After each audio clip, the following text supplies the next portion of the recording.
Olá, amados, graça e paz. É com muita alegria que estou novamente com vocês, dando continuidade ao nosso estudo na Carta aos Filipenses, onde estamos aprendendo a viver contente em toda e qualquer situação. E hoje nós vamos começar a ver o capítulo 3 e leremos do primeiro versículo até o versículo número 11, que diz assim a palavra do nosso Deus. Quanto ao mais, irmãos meus, alegrai-vos no Senhor. A mim não me desgosta e é segurança para vós outros que eu escreva as mesmas coisas.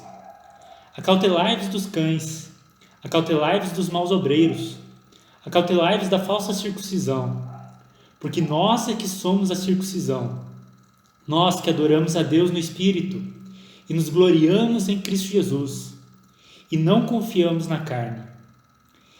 Bem que eu podia confiar também na carne. Se qualquer outro pensa que pode confiar na carne, eu ainda mais. Circuncidado ao 8º dia, da linhagem de Israel, da tribo de Benjamim, hebreu de hebreus, quanto à lei, fariseu, quanto ao zelo, perseguidor da igreja, quanto à justiça que há na lei, irrepreensível. Mas, o que para mim era lucro, isto considerei perda por causa de Cristo.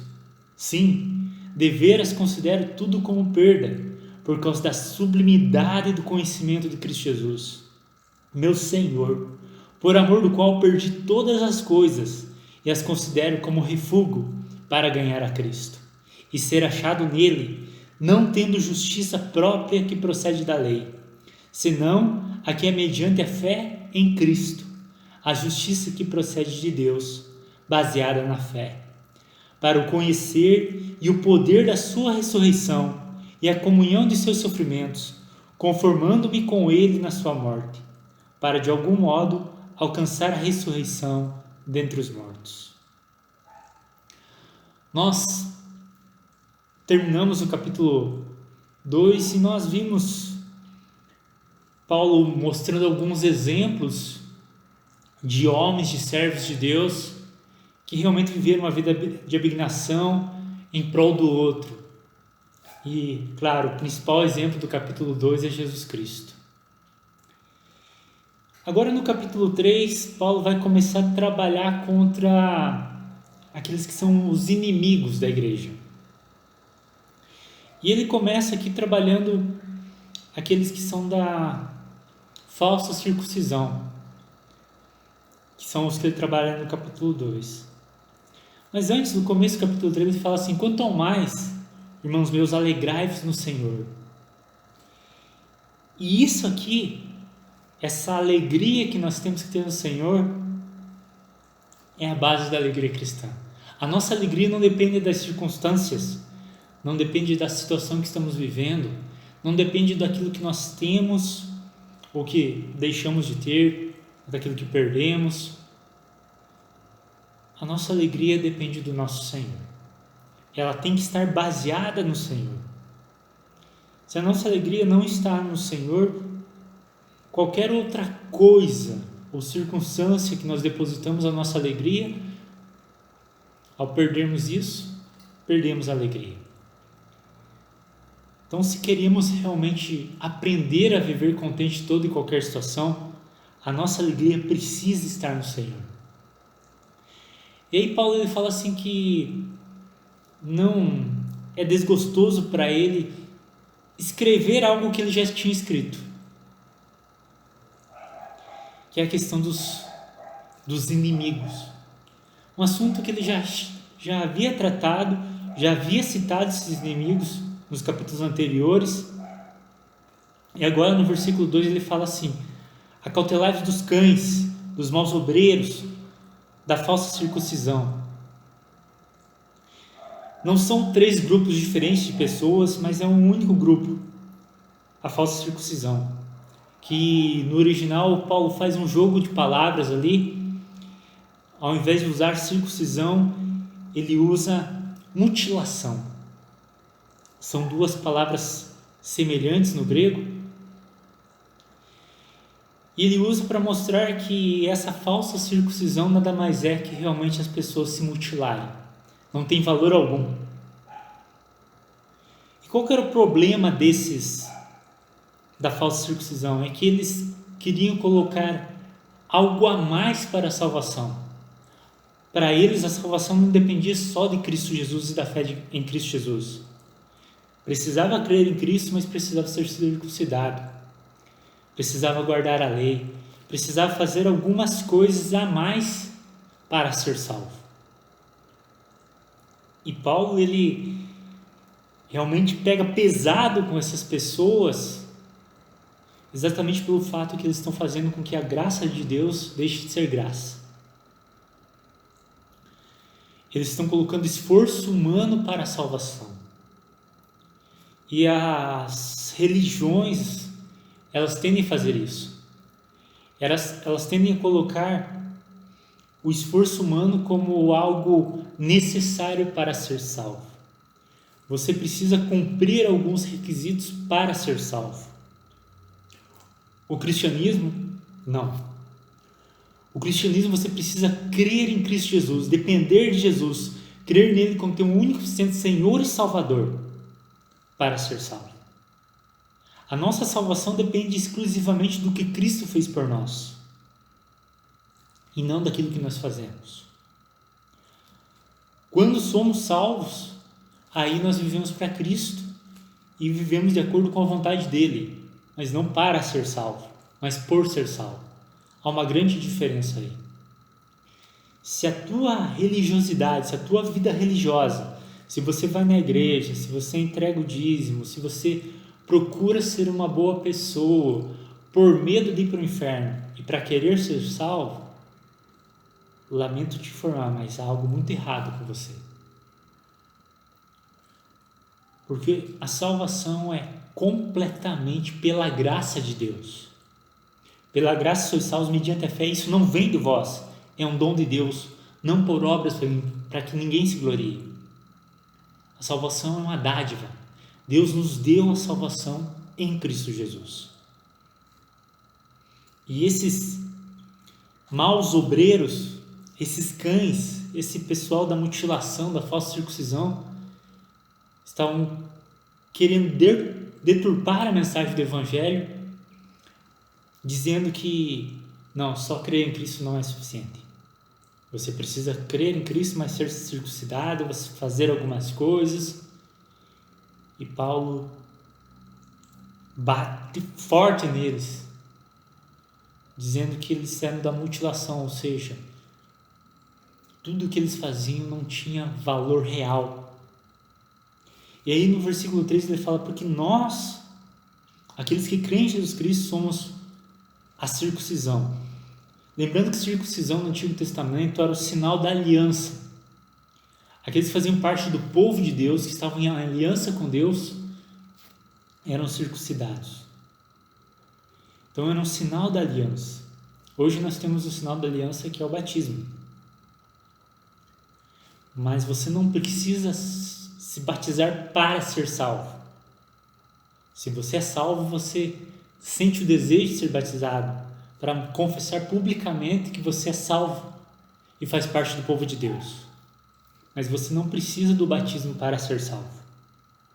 Você se batiza por ser salvo. Senão, você só vai tomar um banho d'água. Porque o batismo em si não tem poder nenhum para salvar. O único que pode salvar é Jesus Cristo. E aí, Paulo fala que nós somos a circuncisão. Nós quem? Os que adoramos a Deus em espírito.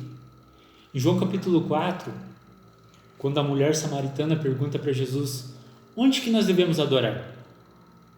Jesus fala, vem a hora e já chegou. Por que já chegou? Porque Jesus já estava ali. Em que os verdadeiros adoradores adorarão o Pai em espírito e em verdade. O cristão, aquele que faz parte dessa verdadeira circuncisão, que faz parte da aliança com Deus, ele adora a Deus no Espírito. Isso quer dizer que ele adora a Deus onde ele estiver. A vida do cristão é um culto para Deus. Nós cultuamos a Deus juntos no culto público, que infelizmente no momento nós não estamos podendo fazer isso, mas o culto público é necessário para o nosso crescimento e o verdadeiro cristão sente desejo de estar junto com os irmãos, cultuando a Deus, mas o culto público e o culto particular, pessoal, eles não podem ser separados. O cristianismo ele não é algo que acontece só lá dentro da igreja, é algo que acontece no dia a dia. No dia a dia nós adoramos a Deus. A nossa vida reflete em adoração a Deus. E ele continua, e nos gloriamos em Cristo Jesus. A glória do cristão está em Cristo, naquilo que Cristo fez. A sua alegria está em Cristo Jesus. Não em si, não nas circunstâncias. Eu não me glorio em mim mesmo, naquilo que eu faço. Eu me glorio na cruz de Cristo. Lá atrás, no Antigo Testamento, em Jeremias, Deus já tinha falado que aquele que as pessoas não deveriam se gloriar nelas mesmas, naquilo que elas faziam, mas em conhecer o Senhor. Isso nos mostra que Jesus Cristo é o Senhor que Jeremias falava no Antigo Testamento e que a nossa glória deve estar nele. E, consequentemente, ele fala, não confiamos na carne, nós não confiamos no nosso eu, naquilo que nós fazemos, naquilo que nós deixamos de fazer, mas em Cristo Jesus e naquilo que ele fez, na sua vida, na sua vida de obediência perfeita até a morte e morte de cruz, na sua obra da cruz, onde ele pagou por todos os nossos pecados, na sua ressurreição, onde ele nos concede a justificação. Nós nos gloriamos e confiamos apenas em Cristo Jesus. Eu sou salvo não porque eu sou líder numa igreja, não porque eu compartilho a palavra de Deus, não porque um dia eu fui batizado, não porque eu vou aos domingos na igreja, não porque eu entrego o meu dízimo. Eu sou salvo por causa do que Cristo fez por mim na cruz. A salvação depende unicamente, exclusivamente do que Cristo fez. Nós não confiamos na carne, nós não confiamos em nada fora de Cristo Jesus com relação à salvação. E aí Paulo traz ele como exemplo, combatendo os judaizantes, o pessoal da falsa circuncisão, que estavam se gloriando neles mesmos, naquilo que eles faziam e se achando melhor que os demais, que não eram circuncidados, que não guardavam a lei como eles. E aí Paulo fala assim, olha, se alguém pode se gloriar, esse cara sou eu. Eu realmente poderia me gloriar, confiar na carne. Porque veja, eu fui circuncidado ao 8º dia, eu sou da linhagem de Israel, eu sou israelita nato mesmo, meus pais são israelitas, eu sou da tribo de Benjamim, eu sou hebreu de hebreus. Quanto à lei, eu sou fariseu. Os fariseus, eles eram aqueles que as pessoas olhavam para eles como realmente quem guardava a lei. É verdade que muitos deles eram hipócritas e queriam colocar cargas sobre as outras pessoas que eles não guardavam, mas os fariseus eram vistos como pessoas que realmente observavam a lei. Era admirável a maneira como eles viam a lei de Deus, como eles cuidavam da lei de Deus. E Paulo, ele era um fariseu antes da conversão dele. Ele fala, quanto à lei, eu sou um fariseu, eu observava de maneira perfeita a lei. Quanto ao zelo, eu era tão zeloso pela lei de Deus que eu cheguei a perseguir a igreja. Paulo ele perseguiu a igreja porque ele achava que o cristianismo era uma seita. Então ele começa a perseguir a igreja e o encontro dele com Jesus Cristo se dá no caminho de ir buscar, ir prender os crentes. Ele estava com o mandato nas mãos para ir prender alguns crentes. E aí Jesus aparece a ele e fala: Paulo, por que me persegue? Mas ele fazia isso porque, por zelo, ele acreditava que ele estava fazendo aquilo para Deus, para cuidar da lei de Deus. E aí, quanto à justiça que é na lei, irrepreensível. Ninguém podia falar de Paulo, do fariseu Paulo, dizendo: ó, você tem falhado nisso. Ele era irrepreensível diante das pessoas. Então, se alguém poderia se orgulhar daquilo que fazia, da sua religiosidade, era Paulo. Só que o versículo 7 fala: mas, apesar disso, o que era para mim lucro, o que antigamente isso aqui eu via como lucro, como algo valioso, considerei como perda por causa de Cristo. Sim, deveras considero tudo como perda, por causa da sublimidade, por causa da superioridade, por causa da grandiosidade de conhecer a Cristo Jesus, meu Senhor, por amor do qual perdi todas as coisas e as considero como refúgio, como lixo, por causa de Cristo Jesus. Toda essa religiosidade não tem valor nenhum sem Cristo Jesus. Tudo aquilo que eu me apegava antigamente como algo valioso perdeu valor diante da riqueza que é Cristo Jesus, conhecer Cristo Jesus, da superioridade que é ter Cristo Jesus. Isso nos mostra, amados, que a religiosidade sem Cristo não tem valor nenhum. Alguns podem, e alguns até usam esses argumentos. Ah, mas eu nasci nessa religião e vou morrer nela. Meu querido, sem Cristo Jesus é perdição eterna.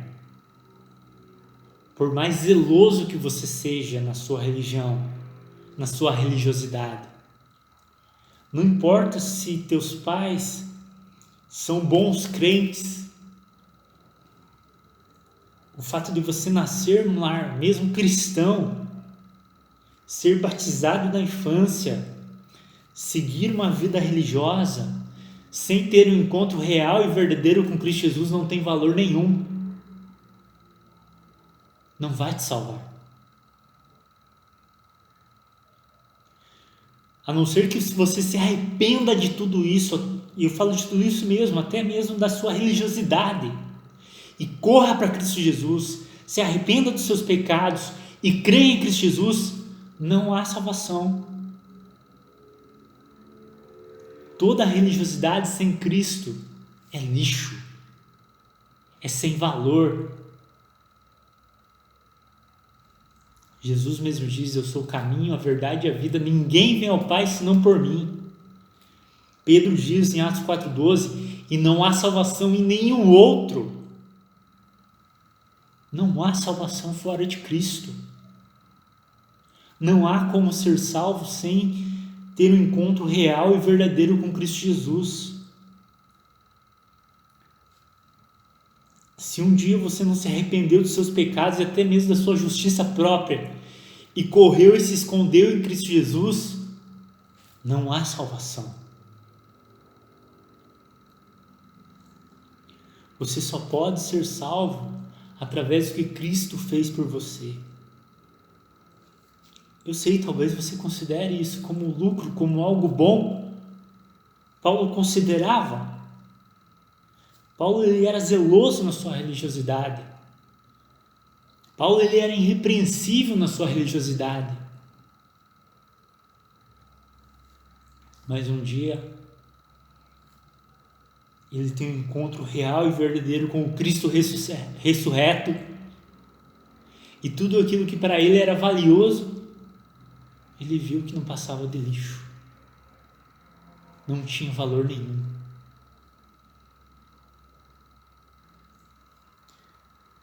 Não importa que os teus pais são presbiterianos desde a época de Simon.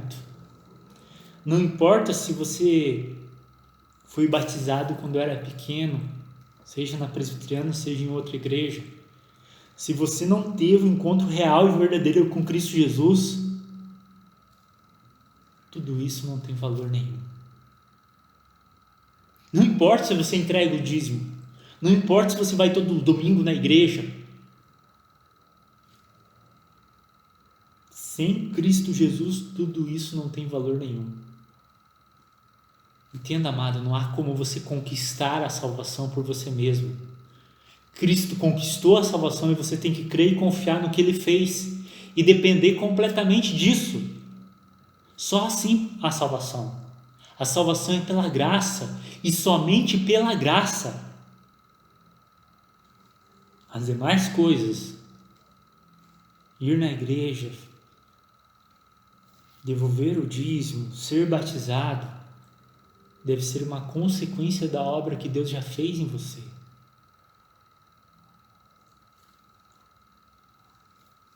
Cristo e somente Cristo pode salvar. E toda a religiosidade, perto da grandiosidade que é conhecer verdadeiramente Cristo Jesus, não passa de lixo. E para Paulo, não só essa religiosidade, mas perder todas as demais coisas por causa de Cristo Jesus, as demais coisas se tornam lixo. Perdem o valor. O brilho desse mundo se apaga diante de Cristo Jesus. É como se você contemplasse as estrelas e para você as estrelas tivessem muito valor e de repente nasce o sol e aquelas estrelas se apagam. Isso é conhecer Jesus Cristo. Tudo aquilo que aparentemente brilhava antes perde o seu valor, perde o seu brilho diante da estrela da manhã que é Cristo Jesus. Diante desse brilho maravilhoso que tem Cristo Jesus. Diante da riqueza que é conhecer Cristo Jesus. E aí ele continua que ele considerou tudo como lixo para ganhar a Cristo e ser achado nele, não tendo justiça própria. Veja, Paulo que dizia que quanto zelo, quanto a lei, quanto a justiça, ele era irrepreensível. Quanto a tudo isso, ele, humanamente falando, tinha uma perfeição, não havia repreensão nele. Quando ele tem um encontro com Jesus Cristo, ele vê que ele não tinha justiça nenhuma. Isaías 64:6 diz que nós somos como imundo e os nossos atos de justiça, as nossas melhores obras como trapo de imundícia, estão manchados e contaminados pelo pecado.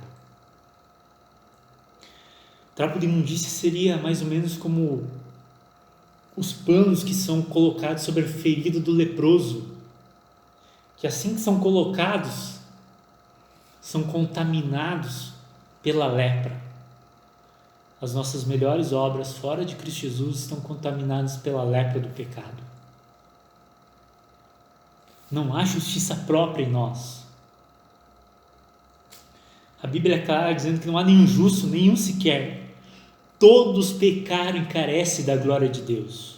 Todos, sem exceção.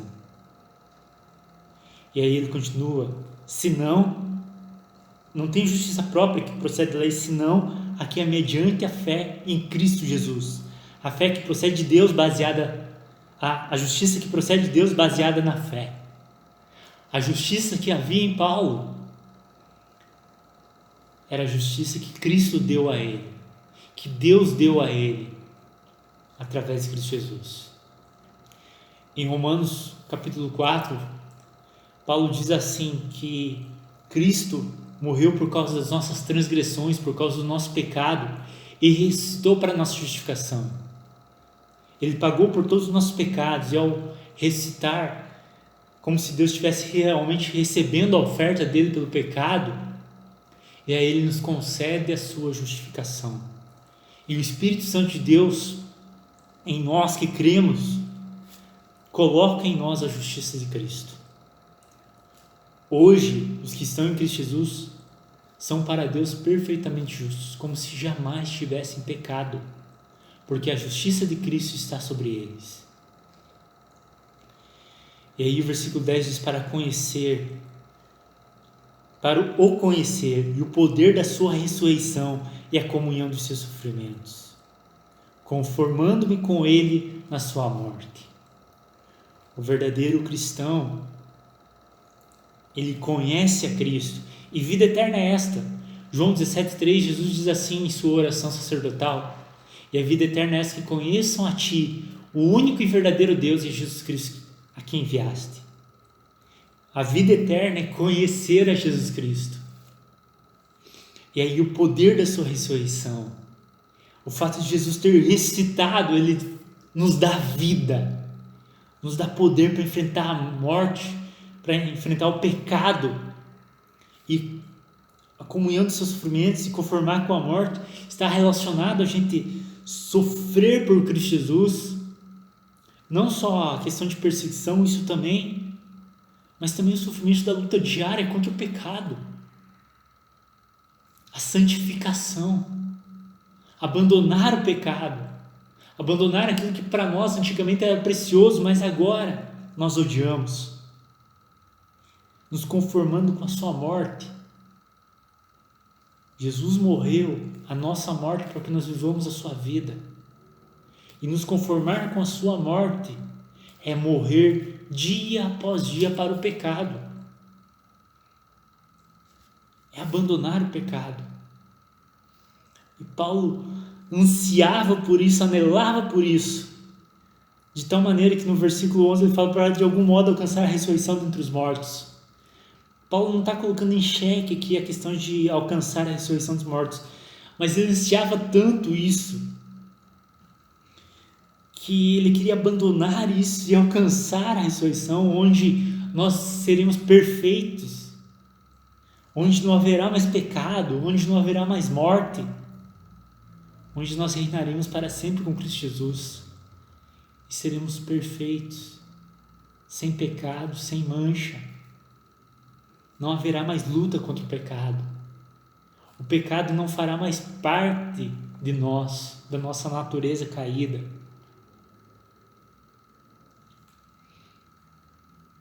Isso é cristianismo, amados. É eu depender completamente da obra de Cristo Jesus para minha salvação. Não ter em mim justiça própria, mas depender da justiça que procede de Deus, baseada na fé em Cristo Jesus. E aí sim, por causa de tudo isso, eu abandono o pecado, eu luto contra o pecado. Eu vivo para Cristo e não mais para mim mesmo. Por isso que a minha alegria está baseada no meu Senhor,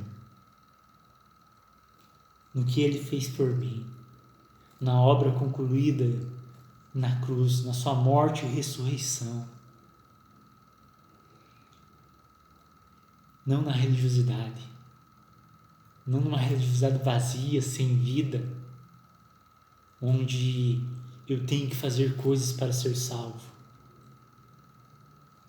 Tudo que eu faço por Cristo Jesus é em gratidão por aquilo que Ele fez por mim. Não para ser salvo, mas por já ser salvo. Isso é cristianismo. E você, o que você tem vivido, amado? Tem vivido uma religiosidade onde se apega naquilo que você faz ou deixa de fazer? Ou está completamente seguro em Cristo Jesus e naquilo que você fez por você? Creia em Cristo, confie em Cristo, dependa de Cristo. E eu quero orar com você nesse momento, para que a religiosidade vazia saia da tua vida de vez, e para que você descanse na obra de Cristo Jesus. Vamos orar por isso? Pai amado, nós te louvamos, te agradecemos por tudo que Cristo fez por nós naquela cruz. Obrigado a Deus porque Ele morreu pelos nossos pecados e pagou toda a nossa dívida e ressuscitou para a nossa justificação. E está à destra do Deus Pai, à destra do Senhor, intercedendo por nós. Muito obrigado por isso. E ajuda-nos a confiar completamente na obra de Cristo Jesus, não na nossa religiosidade, não naquilo que nós fazemos ou deixamos de fazer, mas ajuda-nos a confiar na obra de Cristo, unicamente, exclusivamente no que Cristo fez por nós. E que essa confiança reflita em santidade de vida, reflita em novidade de vida, reflita em uma nova vida para Cristo Jesus. Ajuda-nos a viver, Senhor, para Ti, para a Tua glória, para o Teu querer. Ajuda-nos, ó Deus, a morrer para o pecado dia após dia e a viver unicamente, exclusivamente para o Senhor. E que a nossa alegria esteja em Ti. No nome de Cristo Jesus, que nós oramos, Te louvamos, Te agradecemos, Senhor. Amém. Que Deus abençoe vocês, amados. Logo mais à noite eu volto com mais um vídeo onde nós estamos aprendendo a viver contente em toda e qualquer situação. Que Deus abençoe cada um de vocês. Que o amor de Deus Pai inunde o coração de cada um de nós. Que a graça do Senhor Jesus traga paz ao seu coração, ajudando você a descansar na obra de Cristo Jesus. E que essa paz, que excede todo entendimento, guarde cada um de vocês em toda e qualquer situação. Que Deus abençoe e até a próxima, se Deus quiser.